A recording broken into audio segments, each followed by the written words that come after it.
اعوذ باللہ من الشیطان الرجیم بسم اللہ الرحمن الرحیم رب اشرح لی صدری ویسر لی امری واحلل عقدۃ من لسانی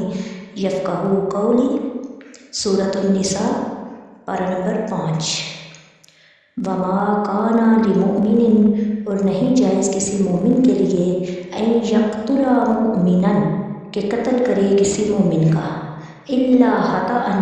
مگر غلطی سے۔ ومن قتل مؤمنا خطأ، اور جس نے قتل کیا کسی مومن کو غلطی سے،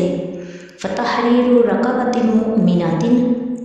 تو یہ اس کی سزا ہے کہ آزاد کرے مسلمان غلام، ودیۃ مسلمۃ الی اہلہ، اور خون بہا ادا کرے مقتول کے گھر والوں کو، الا ان یصدقوا، مگر یہ کہ وہ خود ہی خون بہا معاف کر دیں۔ فإن کان من قوم عدو،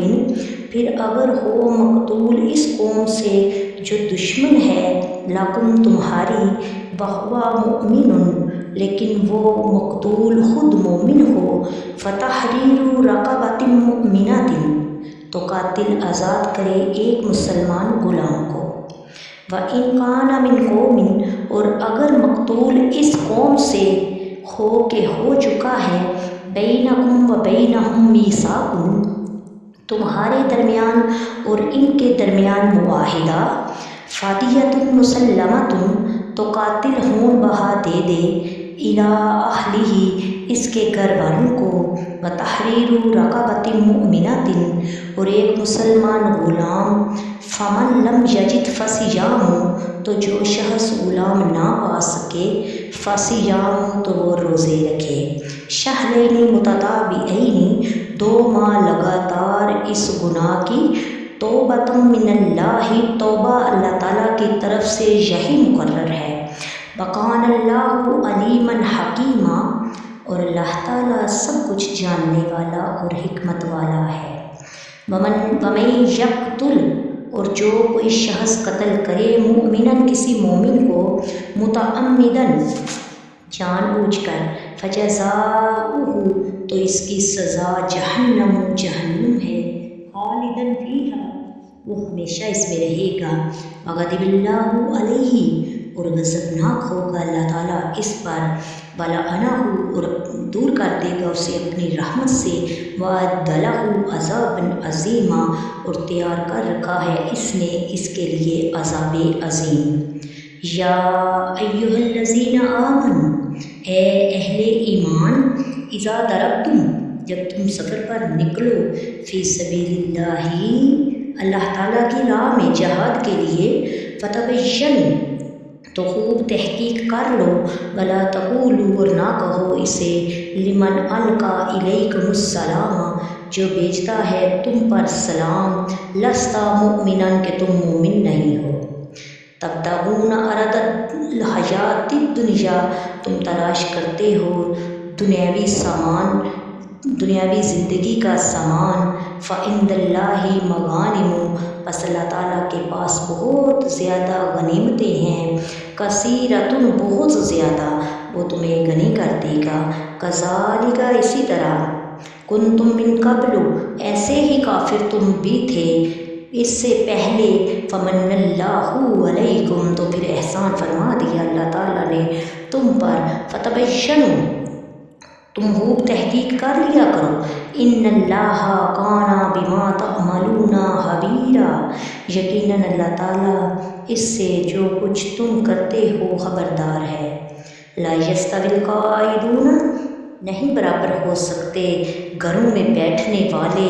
من المؤمنین، ان مسلمانوں کے، غیر اولی الضرر والمجاہدون فی سبیل اللہ، سوائے معذوروں کے، اور جہاد کرنے والے اللہ کی راہ میں، باموالہم، اپنے مالوں، وانفسہم، اپنی جانوں سے، فضل اللہ المجاہدین، بزرگی دی ہے اللہ تعالیٰ نے جہاد کرنے والوں کو، باموالہم، اپنے مالوں، وانفسہم، اور اپنی جانوں سے، علی القاعدین درجہ، گھروں میں بیٹھ رہنے والوں پر درجہ میں ہے وہ، وکلا وعد اللہ الحسنی، اور سب سے وعدہ فرمایا ہے اللہ تعالیٰ نے بھلائی کا، وفضل اللہ المجاہدین، اور فضیلت دی ہے اللہ تعالیٰ نے جہاد کرنے والوں کو القائدین بیٹھنے والوں پر اجرن عظیما ان کا اجر عظیم ہے۔ درجات منہ ان کے لیے بلند درجے ہیں اللہ تعالیٰ کی جناب سے، ومغفرتن اور بخشش ہے، ورحمتن اور رحمت ہے، وکان اللہ غفور الرحیم اور اللہ تعالیٰ سارے گناہ بخشنے والا ہمیشہ رحم فرمانے والا ہے۔ ان الذین بے شک وہ لوگ توفاہم الملائکۃ قبض کیا ان کے روحوں کو فرشتوں نے، ظالمی انفسہم اس حال میں ہے کہ وہ ظلم توڑ رہے تھے اپنی جانوں پر، قالو انہیں کہا فرشتوں نے، فیما کنتم کہ تم کس شغل میں تھے، قالو تو انہوں نے کہا کنا مستضعفین ہم تو بے بس تھے، فی الارض زمین میں، قالو فرشتوں نے کہا الم تکن ارض اللہ واسعۃ کیا نہیں تھی اللہ کی زمین کشادہ، فتہاجروا فیہا تاکہ تم ہجرت کرتے اس میں، فاولئک پس وہی لوگ ہیں، مأواہم جہنم جن کا ٹھکانہ جہنم ہے، وساءت مصیرا اور جہنم بہت بری پلٹ کر آنے کی جگہ ہے، الا المستضعفین مگر واقعی کمزور اور بے بس، من الرجال مرد، والنساء اور عورتیں، والولدان اور بچے، لا یستطیعون جو نہیں کر سکتے کچھ بھی، کوئی ہیلہ بھی، ہیلتن کوئی تدبیر بھی، ولا یہتدون سبیلا اور نہیں جانتے وہاں سے نکلنے کا کوئی بھی راستہ، فاولئک تو یہی لوگ ہیں، عسى اللہ ان یعفو کہ جن کے بارے میں امید کی جا سکتی ہے کہ اللہ تعالیٰ درگزر فرمائے گا عنہم ان سے، وکان اللہ عفوا غفورا اور اللہ تعالیٰ درگزر فرمانے والا اور بہت بخشنے والا ہے۔ ومن یہاجر فی سبیل اللہ اور جو شخص ہجرت کرے گا اللہ کی راہ میں، یجد فی الارض مراغما پائے گا زمین میں پناہ کے لیے بہت کشادہ جگہ، کثیرتاً وسعتاً کشادہ روزی، ومن یخرج اور جو شخص نکلے گا من بیتہ اپنے گھر سے، مہاجرن ہجرت کرتے ہوئے، الی اللہ اللہ تعالیٰ کی طرف، ورسولہ اور اس کے رسول کی طرف، ثم پھر یدرکہ الموت آ لے گی اس کو موت، فقد وقع اجرہ تو ثابت ہو گیا اس کا اجر علی اللہ اللہ تعالیٰ کے ذمہ،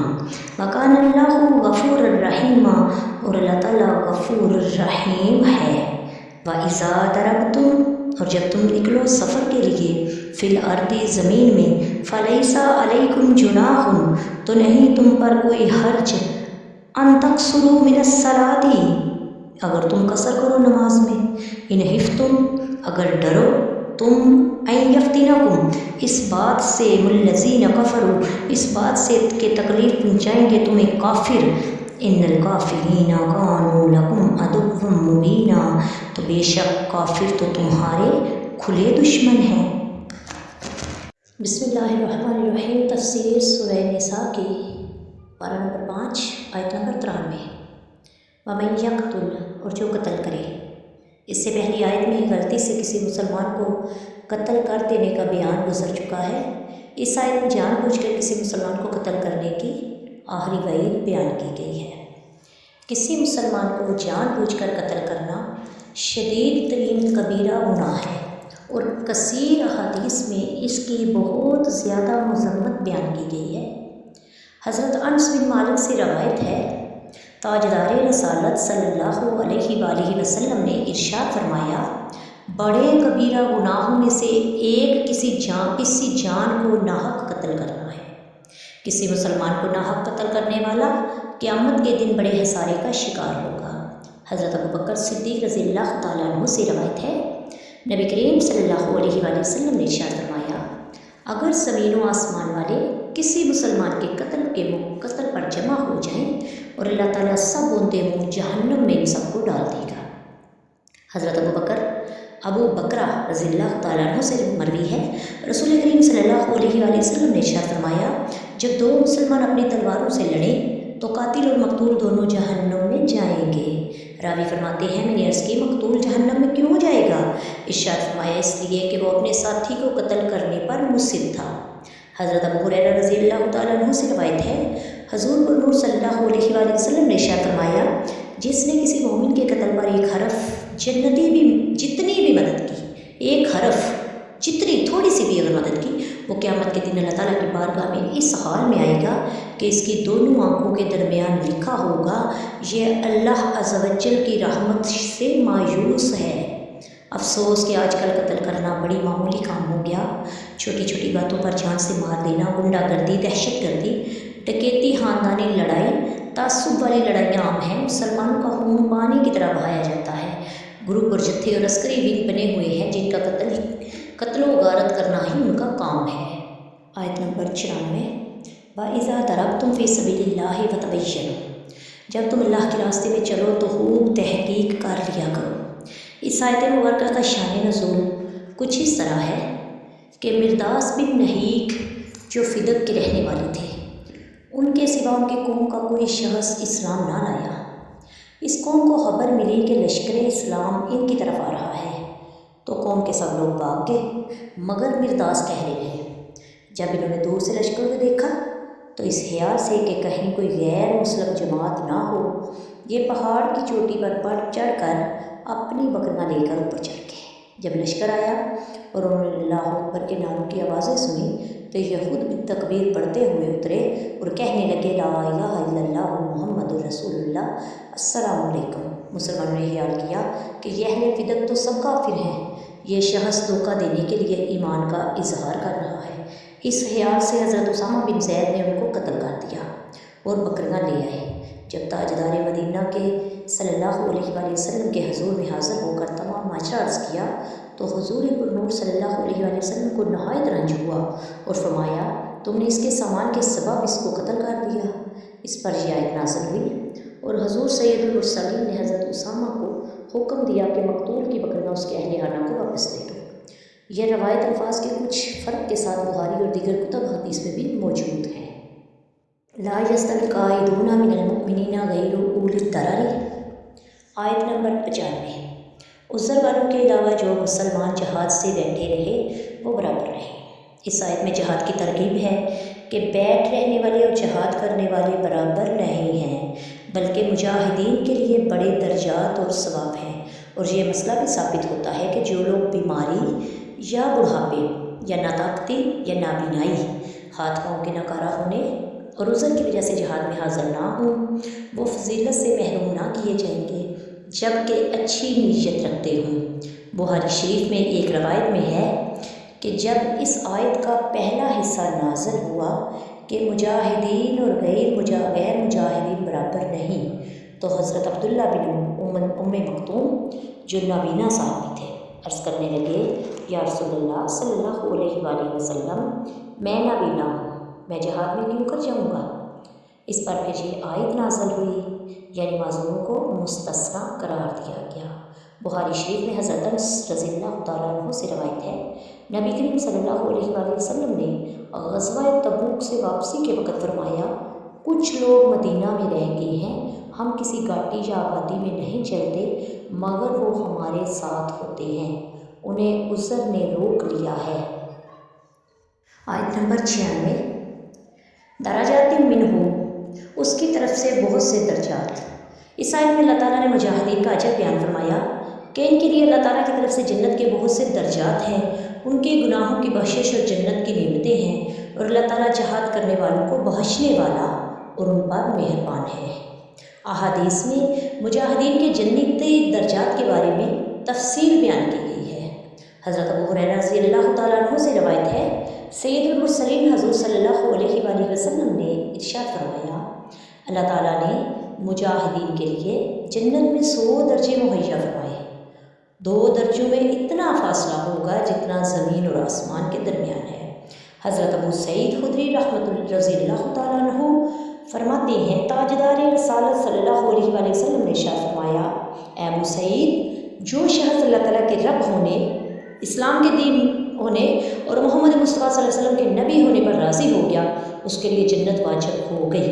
حضرت ابو سعید رضی اللہ تعالیٰ عنہ کو یہ بات اچھی لگی تو عرض کرنے لگے، یا رسول اللہ صلی اللہ علیہ وسلم، اس بات کو دوبارہ ارشاد فرمائیں۔ آپ صلی اللہ علیہ وسلم نے دوبارہ اسی طرح فرمایا، پھر ارشاد فرمایا، ایک بات اور بھی ہے جس کی وجہ سے بندے کے 100 درجات بلند ہوتے ہیں، اور ہر 2 درجوں کے درمیان زمین و آسمان جتنا فاصلہ ہے۔ میں نے عرض کی، یا رسول اللہ صلی اللہ علیہ وسلم، وہ درجہ کس چیز سے ملتا ہے؟ ارشاد فرمایا، اللہ تعالیٰ کی راہ میں جہاد کرنے سے، اللہ تعالیٰ کی راہ میں جہاد کرنے سے۔ سبحان اللہ۔ حضرت ابو ہریرہ رضی اللہ تعالیٰ عنہ سے روایت ہے، نبی کریم صلی اللہ علیہ وسلم نے ارشاد فرمایا، جو شخص اللہ تعالیٰ کی راہ میں جہاد کرے اور اس کا گھر سے نکلنا صرف اللہ کی راہ میں جہاد کرنے اور اس کے دین کی تصدیق کی خاطر ہو، تو اللہ تعالیٰ اس کے لیے اس بات کا ضامن ہو جاتا ہے کہ وہ شہید ہو گیا، تو اس کو جنت میں داخل کرے گا یا اس کو اجر عظیم عطا کرے گا، اور غنیمت کے ساتھ اس کے مسکن میں واپس کر دے گا جہاں سے وہ روانہ ہوا تھا۔ آیت نمبر 97، ظالمی انفسہم، اپنی جان جانوں پر ظلم کرنے والے۔ یہ آیت ان لوگوں کے بارے میں نازل ہوئی جنہوں نے کلمہ اسلام تو زبان سے ادا کیا، مگر جس زمانہ میں ہجرت فرض تھی اس وقت ہجرت نہ کی، اور جب مشرکین جنگ بدر میں مسلمانوں کے مقابلے کے لیے گئے تو یہ لوگ ان کے ساتھ ہو گئے اور کفار کے ساتھ ہی مارے گئے۔ اس آیت کا خلاصہ یہ ہے کہ بے شک وہ لوگ جن کی روح فرشتے اس حال میں قبض کرتے ہیں کہ وہ فرض ہجرت ترک کر کے اور کافروں کا ساتھ دے کر اپنی جانوں پر ظلم کرنے والے ہوتے ہیں، ان کی موت کے وقت فرشتے انہیں جھڑکتے ہوئے کہتے ہیں، تم اپنے دین کے معاملے میں کس حال میں تھے؟ وہ عذر پیش کرتے ہوئے کہتے ہیں کہ ہم کمزور تھے اور کافروں کی سرزمین میں رہنے کی وجہ سے دین کے احکام پر عمل کرنے سے عاجز تھے۔ تو فرشتے ان کا عذر رد کرتے ہوئے انہیں ڈانٹتے ہوئے کہتے ہیں کہ اللہ تعالیٰ نے زمین کشادہ نہ کی تھی؟ تم کفر کی سرزمین سے ایسی جگہ ہجرت کر کے چلے جاتے جہاں تم دین کے احکام پر عمل پیرا ہو سکتے۔ تو جن لوگوں کے برے احوال بیان ہوئے ہیں وہ لوگ ہیں جن کا آخرت میں ٹھکانہ جہنم ہے، وہ کتنی ہی بری لوٹنے کی جگہ ہے۔ ہجرت کب واجب ہوئی؟ اس آیت سے ثابت ہوا کہ جو شخص کسی شہر میں اپنے دین پر قائم نہ رہ سکتا ہو اور یہ جانے دوسری جگہ جانے سے اپنے فرائض دینی ادا کر سکے گا، اس پر ہجرت واجب ہو جاتی ہے۔ آیت نمبر 98 اور 99، اِلَّا الْمُسْتَضْعَفِينَ مِنَ الرِّجَالِ وَالنِّسَاءِ وَالْوِلْدَانِ، مگر وہ مجبور مرد اور عورتیں اور بچے۔ اس آیت میں اس کے بعد والی آیت کا خلاصہ یہ ہے کہ وہ مجبور مرد اور عورتیں بچے جو ہجرت نہ کرنے کی طاقت رکھتے ہوں، نہ ان کے پاس اخراجات ہوں، نہ ہی وہ ہجرت گاہ کا راستہ جانتے ہوں، تو ایسے عاجز اور مجبور لوگ ہجرت نہ کرنے پر قابل گرفت نہیں ہیں۔ ان قریب اللہ تعالیٰ ان لوگوں سے درگزر فرمائے گا، اور اللہ تعالیٰ کی شان یہ ہے کہ وہ بخشنے والا، مہربان، نہایت رحم فرمانے والی ذات ہے۔ آیت نمبر 100، وَمَن یُہَاجِرْ فِی سَبِیلِ اللہِ، اور جو اللہ تعالیٰ کی راہ میں ہجرت کرے۔ شان نزول، اس سے پہلی آیت میں جب نازل ہوئی تو حضرت جندہ بن سمرہ نے اس سے سنا، یہ بہت بوڑھے شخص تھے، کہنے لگے میں مستثنیٰ لوگوں میں تو ہوں نہیں، کیونکہ میرے پاس اتنا مال ہے کہ جس سے میں مدینہ طیبہ ہجرت کر کے پہنچ سکتا ہوں۔ خدا کی قسم اب میں مکہ مکرمہ میں ایک رات نہ ٹھہروں گا، مجھے لے چلو۔ چنانچہ ان کو چارپائی پر لے چلے، لیکن مکہ مکرمہ کے بالکل قریب ہی مقام تنعیم میں آ کر ان کا انتقال ہو گیا۔ آخری وقت انہوں نے اپنا دایاں ہاتھ بائیں ہاتھ پر رکھا اور کہا، یا رب، یہ تیرا ہے اور یہ تیرے رسول کا ہے، میں اس چیز پر بیعت کرتا ہوں جس پر تیرے رسول نے بیعت کی۔ سبحان اللہ۔ یہ خبر پا کر صحابہ اکرام نے فرمایا، کاش وہ مدینہ پہنچتے تو ان کا کتنا اجر ہوتا۔ مشرک ہنسنے لگے اور کہنے لگے جس مطلب کے لیے نکلے تھے وہ نہ ملا۔ پھر اس پر یہ آیت کریمہ نازل ہوئی، ان کی عظمت و شان کو بہترین انداز میں بیان فرمایا کہ جو راہ خدا میں ہجرت کرے پھر اسے منزل تک پہنچنے سے پہلے موت آ جائے تو اس کا اجر اللہ تعالیٰ کے وعدہ اور اس کے فضل و کرم سے اس کے ذمہ کرم پر ہے، یوں نہیں اس پر بطور معاوضہ واجب ہے، کیونکہ اس پر کوئی چیز اللہ تعالیٰ واجب نہیں، اللہ تعالیٰ کی طرف سے کوئی چیز اللہ تعالیٰ پر واجب نہیں، اللہ تعالیٰ کی شان سے بلند ہے۔ اس آیت سے یہ بھی معلوم ہوا کہ جو کوئی نیکی کا ارادہ کرے اس کو پورا کرنے سے پہلے عاجز ہو جائے تو وہ اس کی نیکی کا پورا اجر پائے گا۔ حضرت ابو ہریرہ رضی اللہ تعالیٰ عنہ سے روایت ہے، نبی کریم صلی اللہ علیہ وآلہ وسلم نے ارشاد فرمایا، جس شخص نے نیکی کا ارادہ کیا اور نیکی نہیں کی تو اس کی ایک نیکی لکھ دی جاتی ہے، اور جس شخص نے نیکی کا ارادہ کیا اور نیکی کر لی تو اس کے لیے 10 سے لے کر 700 گنا تک نیکیاں لکھ دی جاتی ہیں، اور جس نے گناہ کا ارادہ کیا اور اس پر عمل نہیں کیا تو اس کا گناہ نہیں لکھا جاتا، وہ اگر گناہ کر لے تو ایک گناہ لکھا جاتا ہے۔ ورس 101 وَإِذَا ضَرَبْتُمْ فِي الْأَرْضِ، اور جب تم زمین میں سفر کرو۔ اس آیت میں نماز کو قصر کرنے کا مسئلہ بیان کیا گیا، یعنی سفر کی حالت میں ظہر، عصر اور عشاء میں 4 فرضوں کی بجائے 2 پڑھیں گے۔ نماز قصر کے بارے میں مسائل، یہاں آیت کی مناسبت سے نماز قصر سے متعلق شرعی مسائل ہیں۔ اس سے یہ مسئلہ معلوم ہوتا ہے کہ سفر میں 4 رکعت والی نماز کو پورا پڑھنا جائز نہیں ہے۔ کافروں کا خوف قصر کے لیے شرط نہیں، چنانچہ حضرت یعلا بن امیہ نے حضرت عمر رضی اللہ تعالیٰ عنہ سے کہا کہ ہم تو امن میں ہیں، پھر ہم قصر کیوں کریں؟ آپ رضی اللہ تعالیٰ عنہ نے فرمایا اس کا مجھے تعجب ہوا تھا، میں نے نبی کریم صلی اللہ علیہ وسلم سے دریافت کیا۔ اس پر حضور صلی اللہ علیہ وسلم نے ارشاد فرمایا تمہارے لیے یہ اللہ تعالیٰ کی طرف سے صدقہ ہے، تم اس کا صدقہ قبول کرو۔ آیت کے نازل ہونے کے وقت چونکہ یہ سفر اندیشہ سے خالی نہ ہوتے تھے، اس لیے آیت میں اس کا ذکر ہوا ہے، ورنہ خوف اور اندیشہ کا ہونا کوئی شرط نہیں ہے۔ نہیں، صحابہ کرام کا بھی یہی عمل تھا کہ امن کے سفروں میں بھی قصر فرماتے، جیسا کہ اوپر کی حدیث سے ثابت ہوتا ہے۔ اس کے علاوہ اور بھی احادیث سے یہ ثابت ہے جس سفر میں قصر کیا جاتا ہے اس کی کم سے کم مدت 3 رات دن کی مسافت ہے، جو اونٹ یا پیدل کے متوسط رفتار سے طے کی ہو۔ اس کی مقداریں خشکی اور دریا اور پہاڑوں میں مختلف ہو جاتی ہیں۔ ہمارے زمینی میدانی سفر کے اعتبار سے فی زمانہ کی مسافت 92 کلومیٹر بنتی ہے۔ قصر صرف فرضوں میں ہے، سنتوں میں نہیں، اور سفر میں سنتیں پڑھنی چاہیے۔ حضرت عبداللہ بن عباس رضی اللہ تعالیٰ عنہ فرماتے ہیں رسول اللہ صلی اللہ علیہ وآلہ وسلم نے نماز اور حضر اور سفر کی نماز کو فرض فرمایا تو ہم حضر میں فرض نماز سے پہلے بھی نماز پڑھا کرتے تھے اور بعد میں بھی، اور سفر میں فرض نماز سے پہلے بھی نماز پڑھا کرتے تھے اور بعد میں بھی۔